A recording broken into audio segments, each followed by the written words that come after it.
ditudan lagunak aurkeztuko dizkizuet.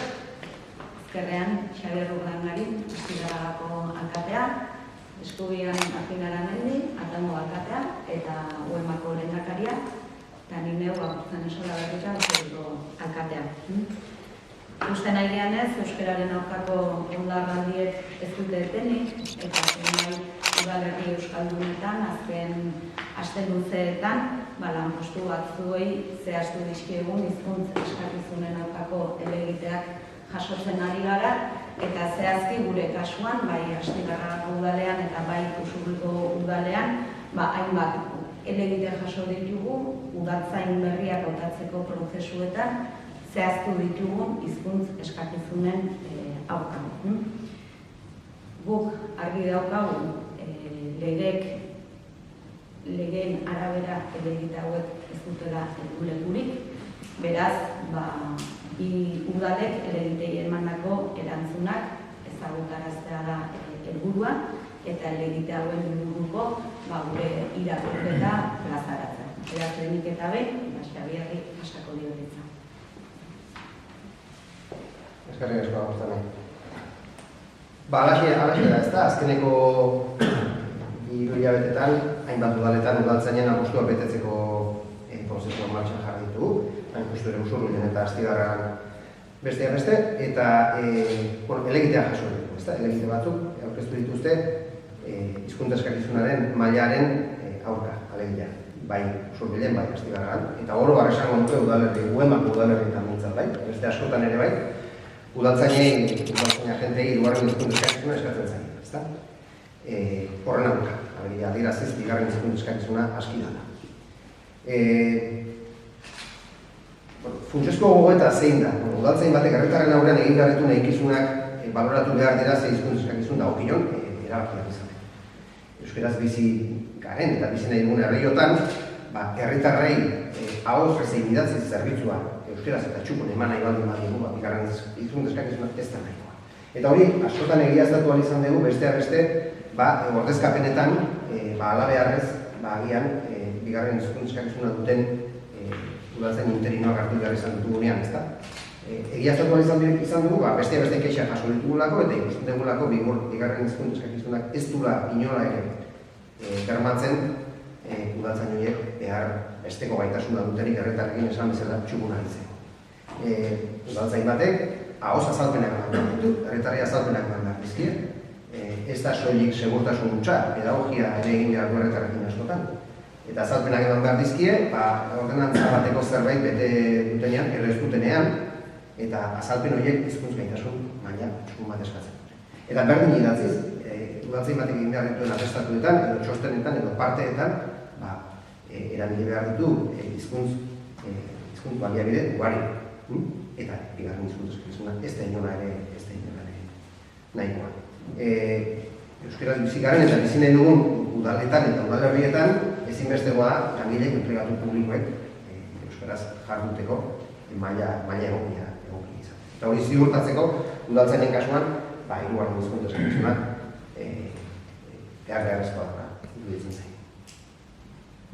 Eta Xabik aipatzen du guztia, esan behar dugu, aipatu dugu guztia, esan behar dugu, oinarri sendoetan, oinarrituz, prestatu ditugula zuzen ere udaletatik, bai Astigarraga eta Usurbilgo udaletatik, helegite hauei erantzuteko erantzunak, ez?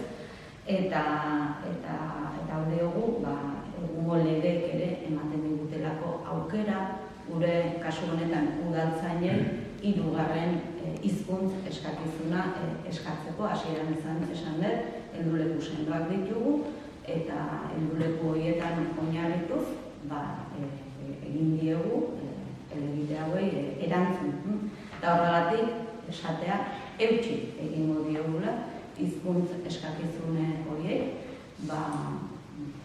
soilik legeak ere horretarako aukera ematen digutelako, eta zentzu horretan udalerri euskaldunetan bizi garen herritarren hizkuntz eskubidea bermatzeko, egin beharreko bidean aurrera egiten jarraituko dugu.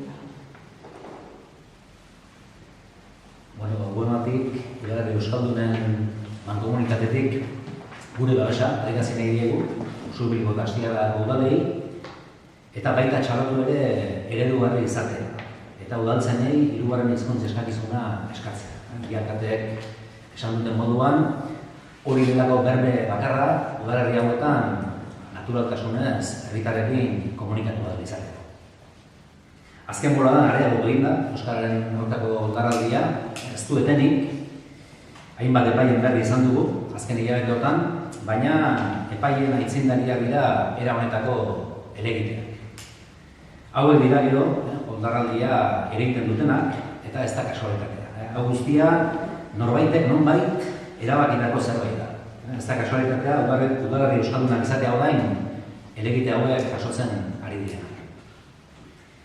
Euskararen biziberritzeak motelaldia bizi du, udalerri euskaldunetan ere, eta erakunde publikoi dagokigu eredu izatea, baita euskararen normalizazioan ere. Hortaz, ezinbestekoa da, erabaki ausartak hartzea, gurea defendatzeko, eta batez ere herritarren hizkuntza eskubideak bermatzeko. Argi daukagu, zein den helegite hauen helburua edo xedea, beldurra sortzea, eta gainerako udalek bide bera har ez dezaten bultzatzea.